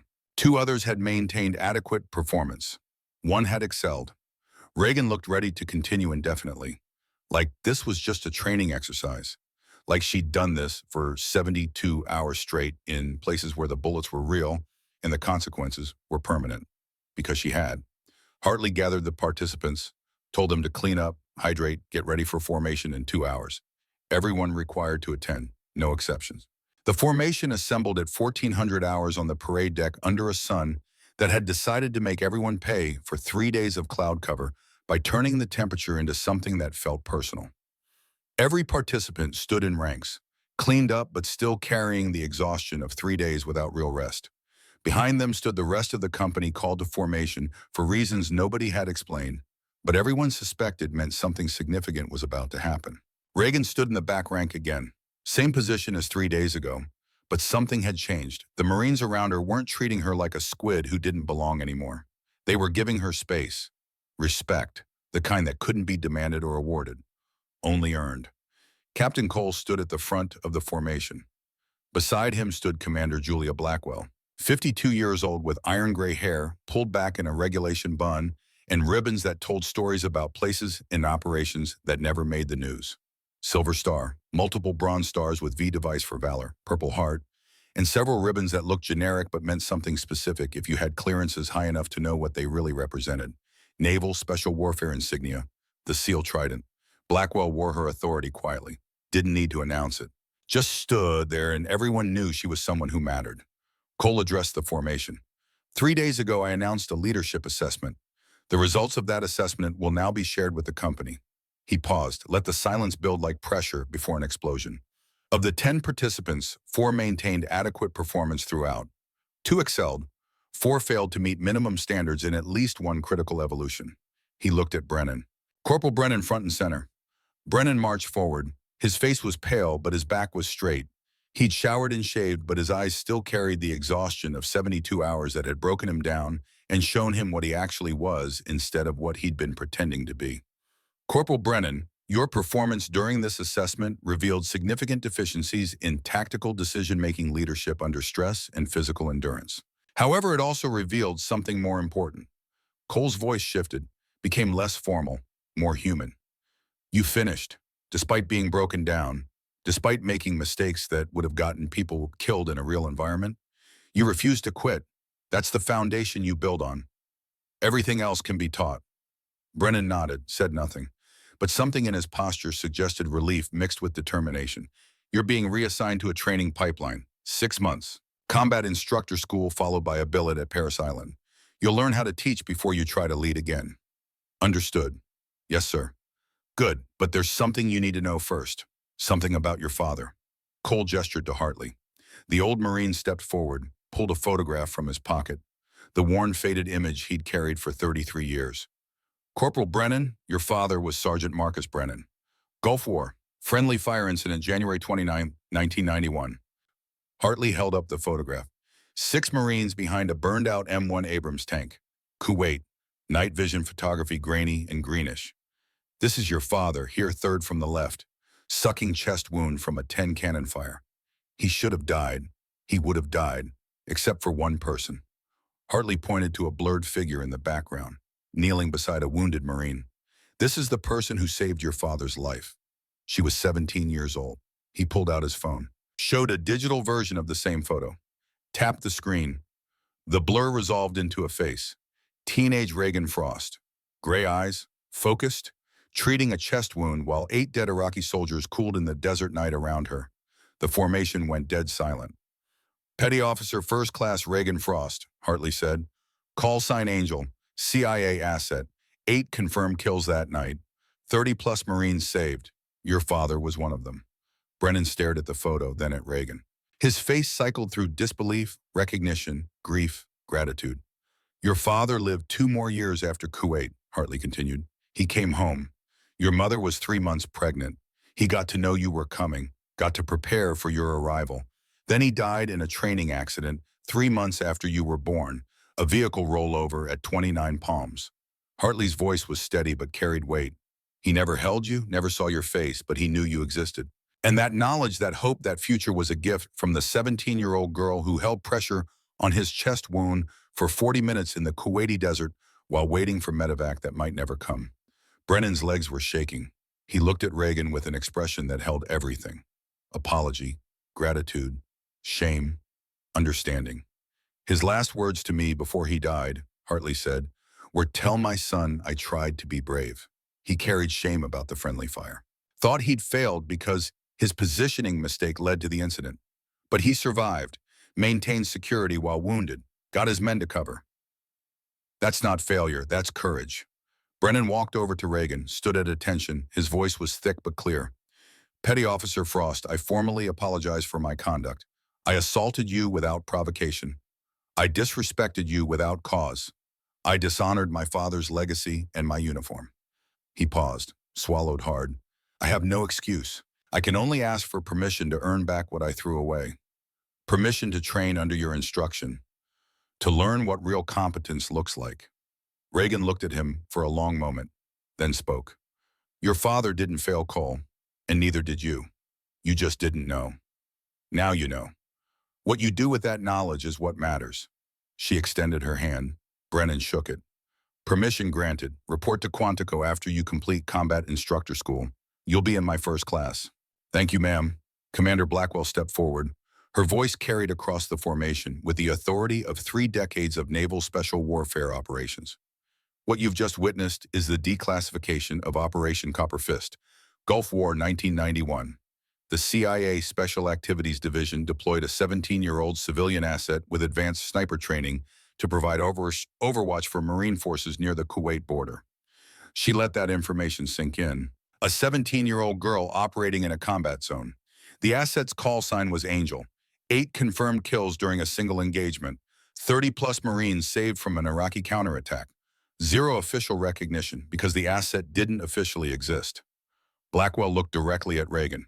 After the Gulf War, the asset continued operating. Somalia 1993, Bosnia 1995, Kosovo 1999, Iraq 2004 through 2011, Afghanistan 2001 through 2021. At age 23, the asset was recruited into a classified program within JSOC, the Ghost Program. Murmurs rippled through the formation. The Ghost Program was legend, whispered about but never confirmed. Female operators who could access denied areas, who gathered intelligence where conventional assets failed. The Ghost Program currently has 12 female operators deployed worldwide. Blackwell continued. They embed with SEAL teams and Army Special Mission units. They provide intelligence support. They conduct direct action when required. They operate in places where their presence is never acknowledged and their work is never discussed. She paused. Let the weight settle. Petty Officer First Class Reagan Frost has spent 12 years attached to JSOC intelligence detachments. Call sign Angel 7. 43 confirmed missions in denied areas across 3 continents. 317 lives saved according to best estimates. 0 official recognition because she doesn't officially exist. The formation was absolutely silent. Every eye on Reagan. But Operation Desert Viper changed the calculus, Blackwell said. Helmand Province, Afghanistan, August 2021. A 4-person SEAL element and 1 Navy intelligence specialist were inserted to extract a high-value target with intelligence on an imminent large-scale attack against U.S. forces during the Kabul withdrawal. She described the mission. The 72 hours holding a compound against numerically superior militia forces. Limited ammunition, no air support, the kind of siege that should have ended with body bags and after-action reports about what went wrong. All 5 operators survived. The HVT was successfully extracted. The intelligence prevented an attack that would have killed over 200 American personnel during the evacuation operations. Blackwell's voice carried pride and sadness in equal measure. The SEAL team leader on that operation was Lieutenant Ash Sullivan. He was killed 8 months later in Ramadi, IE'd on a routine convoy. Before he died, he submitted a recommendation that Petty Officer Frost be transitioned from operational duties to instructor duties. She pulled out a piece of paper, read from it. Lieutenant Sullivan wrote, and I quote, Petty Officer Frost has given enough. She's carried the weight of operations that don't exist and paid the cost of survival that never gets acknowledged. Now let her teach others so they can give less and survive more. She's earned the right to stop being a weapon. Let her become a teacher. That's the harder mission and the one she's ready for. Reagan's jaw tightened. She hadn't known Sullivan had written that recommendation. Hadn't known his last official act had been trying to get her out of the fight. Blackwell turned to Reagan. Petty Officer Frost, I'm offering you permanent assignment as combat instructor at the Marine Corps Martial Arts Program, Quantico, Virginia. You'll teach tactical movement, close quarters, combat casualty care, small unit leadership under stress. Everything you learn downrange, you'll pass forward to the next generation. Reagan's voice was steady when she spoke. What about the 12 operators still deployed, ma'am? Your cover has been adjusted through proper channels. They're safe. Your exposure here was controlled, declassified, official. But you're done operating. You've earned the right to stop. Reagan looked at Hartley. The old Marine nodded once. Permission and encouragement wrapped in a single gesture. I accept, ma'am, on one condition. Name it. Master Gunnery Sergeant Hartley co-teaches with me. We combine his 4 decades of experience with my 12 years of modern operations. Complete education across generational lines. Hartley straightened, looked surprised. Blackwell smiled for the first time. Master Guns, you planning to come out of retirement? Wasn't planning on it, ma'am, but if someone asks the right way, I suppose old habits die hard. Consider yourself recalled to active duty. 6 months a year at Quantico, starting next month. Blackwell dismissed the formation. The Marines scattered, but the participants remained.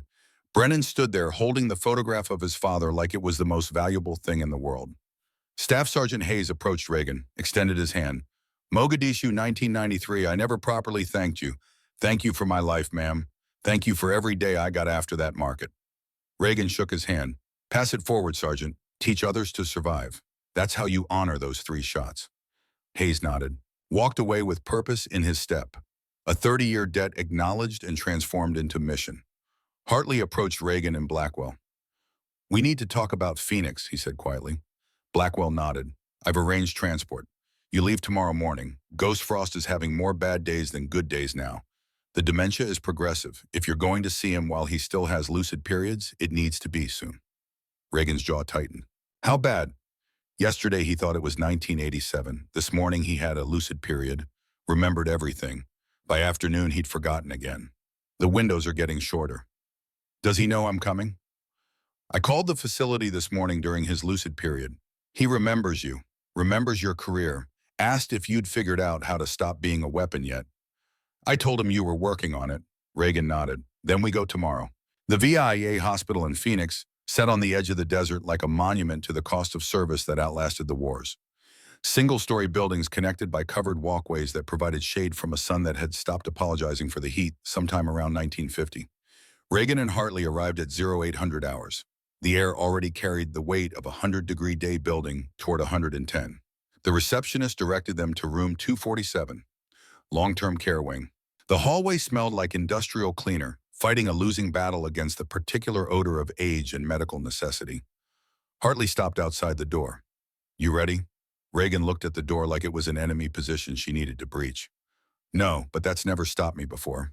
She pushed the door open. William Ghost Frost sat in a chair by the window, looking out at the desert that had shaped him and the daughter he'd trained to survive it. 79 years old. White hair, weathered skin, hands that trembled slightly from age and medication. He wore comfortable civilian clothes, nothing that suggested the legendary CIA operator who'd spent 4 decades in the shadows. He turned when they entered. His eyes were sharp, gray like Reagan's, still capable of measuring distances and calculating angles even if the targets had become memories instead of threats. Reagan, his voice was rough but steady, present. You came. She walked over to him, knelt beside his chair. Hi, Dad. Ghost reached out with a trembling hand, touched her face like he was confirming she was real, and not another trick the dementia played on quiet afternoons. You're real. Not a memory, not the confusion. Real. I'm real. He looked past her to Hartley. Declan, still keeping an eye on her. Always Ghost, like you asked. Ghost nodded, looked back at Reagan, studied her face. I read Hartley's reports. Everyone. 43 missions, 317 saves, 0 operational failures. You exceeded every expectation I ever had. You trained me well. I trained you to survive. You learned everything else yourself. His hand tightened on hers. Beirut took your mother, took 220 Marines, took part of me that never came back. I spent the rest of my life making sure it wouldn't take you. It didn't. No, you survived, thrived, became something better than I ever was, better than I deserved to build. Reagan pulled the letter from her pocket, the one Ghost had written 6 months ago on one of his good days. You told me to be a teacher, to pass it forward. I'm going to Quantico, combat instructor. Hartley's coming with me. Ghost smiled. First time his expression had shifted from evaluation to something warmer. Good, that's the mission I never finished. Teaching the next generation not to make the mistakes we made.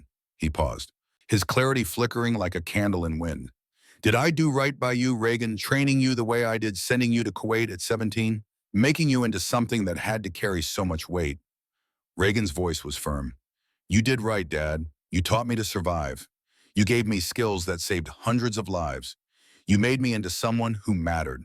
That's enough for one lifetime. Ghost's eyes were wet. Your mother would be proud. She always said the hardest wars were the ones fought with knowledge instead of bullets.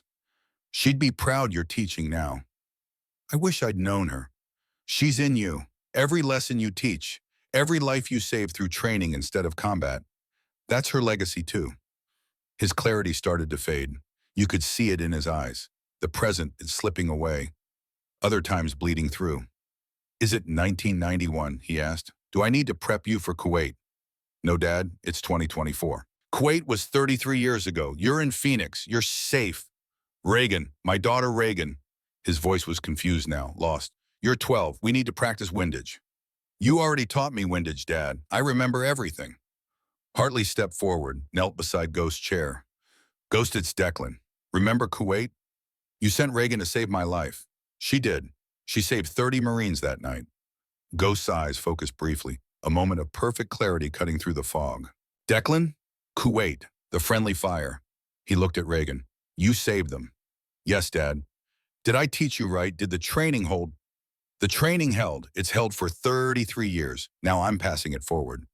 Ghost's hand squeezed hers with surprising strength. Good, that's legacy. Not the kills, not the missions.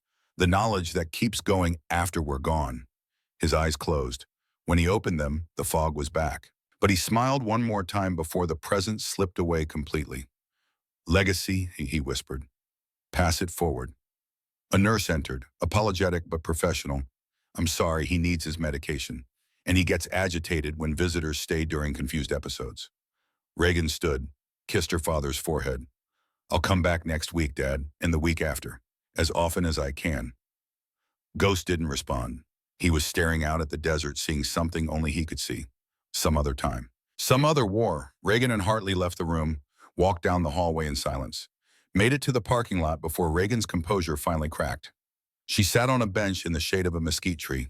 Let 33 years of forced separation and carried grief pour out in tears she'd been holding back since she was 17, and her father had staged his own death to protect her operational cover. Hartley sat beside her, didn't speak, didn't offer platitudes, just waited, present, solid. When Reagan finally stopped, she wiped her face with the back of her hand. He won't remember this tomorrow, will he? Probably not, but you'll visit again, get more moments. They'll be brief, but they'll be real. Is that enough? It has to be, because it's all anyone gets. Reagan pulled out a piece of paper and pen from her bag, started writing. What are you doing? Hartley asked. Writing him a letter. He might not remember receiving it, might not even be lucid when it arrives, but I'm writing it anyway. She wrote quickly, her handwriting neat despite the emotion. Dad, I taught my first class will be in 2 weeks, 30 Marines, most younger than I was in Kuwait. They don't know what they don't know yet. You were right, teaching is harder than operating. When I operated, I controlled outcomes. When I teach, I give tools and hope they survive to use them. But this is the war that matters. The one you started and couldn't finish. I'll finish it for both of us. I'll win it by making sure the next generation survives without needing angels. Reagan. She folded the letter, put it in an envelope, addressed it to Ghost at the VA hospital. He might not remember reading it, Hartley said. I know, but I'll remember writing it. And sometimes that's what matters. The conversation continues even when one person can't hear it anymore. They drove back to the airport. Reagan stared out the window at the Arizona desert, the landscape of her childhood, the place where Ghost Frost had taught her everything that mattered. Somewhere in this desert, she'd learned to field stirrup in a rifle blindfolded, learned to read wind and distance, learned that patience beats aggression and survival isn't enough if you don't pass it forward. Now she was going to teach those lessons to Marines who didn't know they needed them yet. 6 months later, Quantico, Virginia carried the particular quality of winter cold that made you remember why the Marines built their combat training facilities in places that tested you before the enemy ever got the chance. Reagan stood in front of 30 Lance Corporals in Training Bay 3. Behind her stood Hartley, 65, now 6 months into his return from retirement that wasn't really retirement anymore. In the front row sat Cole Brennan, 25. Graduated from combat instructor school 2 months ago. Transferred to Quantico specifically to learn from the person who'd saved his father's life and taught him what real competence looked like. I'm Reagan Frost, she said. Her voice carried across the training bay without effort. I've spent 12 years doing work I can't discuss in places I can't name. I'm here to teach you to survive, not to kill. Anyone can kill. Survival takes skill. She gestured to Hartley. This is Master Gunnery Sergeant Declan Hartley. 46 years of service across 4 decades of warfare. Between us, we've seen everything that matters in combat. We're giving it to you. Hartley stepped forward. His voice carried the weight of experience earned through leading men who trusted him to keep them alive. Some of you will deploy, some won't. All of you will face the question at some point, am I a weapon or am I a warrior? He paused, let the question hang. Weapons break when the mission changes. Warriors adapt. We're teaching you to adapt, to think, to survive, not just the enemy, but the decisions that come after the bullets stop. Reagan's office held 3 photographs on the wall. First, Beirut, 1983. Young Ghost Frost pulling Marines from rubble through the barracks bombing that killed 220 Americans, including Reagan's mother. 2nd Kuwait 1991. 17-year-old Reagan and Sniper Hyde Hartley, in background, being evacuated by medevac the night that defined everything that came after. 3rd Quantico 6 months later, Reagan Hartley in their first graduating class. Brennan in the front row. 30 Marines who would carry forward the lessons learned in dark places so the next generation wouldn't have to learn them the same way. Captioned beneath in Reagan's handwriting, "Legacy isn't what you survive, it's what you pass forward." That evening, Reagan received a call from Phoenix 5 Hospital. "Ms. Frost, your father is having one of his good days. He's been asking for you." Reagan looked at the clock. 1700 hours. She could make a flight tonight, be in Phoenix by midnight. "Tell him I'm coming. I'll be there by morning." She drove to the airport, caught a red-eye to Phoenix, arrived at the VA hospital at 0600. Ghost was sitting by the window when she entered. The sunrise painted the desert in shades of orange and gold. He turned when she walked in. His eyes were clear, present. "Reagan, you came fast." "You called, I came." She sat beside him. "How are you feeling?" "Lucid, for now. The windows are getting shorter. Wanted to talk while I still could." He took her hand. "Tell me about Quantico, about the teaching." So she did. She told him about the 30 Lance Corporals learning tactical movement and combat casualty care, about Brennan's transformation from gym warrior to dedicated student, about the combination of Hartley's 4 decades and her 12 years creating something neither could build alone. Ghost listened to every word. His hand held hers with strength that surprised her. When she finished, he was quiet for a moment. "Your mother would be proud. She believed the hardest wars were fought with knowledge instead of bullets. She'd be proud you're fighting that war now." I wish I'd known her. "She's in every lesson you teach. Every Marine who survives because you train them right. That's her legacy. Yours too." His clarity started to fade, but he fought it, held on for one more moment. "Did I do right by you, Reagan?" She squeezed his hand. "You did right, Dad. You taught me to survive. Now I'm teaching others. The mission continues." Ghost's eyes closed. When he opened them, the fog was creeping back in, but he smiled. "Legacy," he whispered. "Pass it forward." Reagan stayed until visiting hours ended. She'd be back next week and the week after, storing up good moments while they lasted. Because that's what daughters did for fathers who'd given everything to make sure they survived. She flew back to Quantico that night. Tomorrow she had a class to teach. 30 Marines who needed to learn that survival wasn't about being the strongest or the fastest. It was about being smart enough to learn from people who'd survived what they hadn't faced yet. Reagan Frost had been a weapon for 12 years. Now she was a teacher. And in that transition, she'd found the mission that mattered most. Not the operations that never existed. Not the kills that were never acknowledged. The knowledge that kept going out to the warriors came home and the wars moved on. Legacy, that was everything.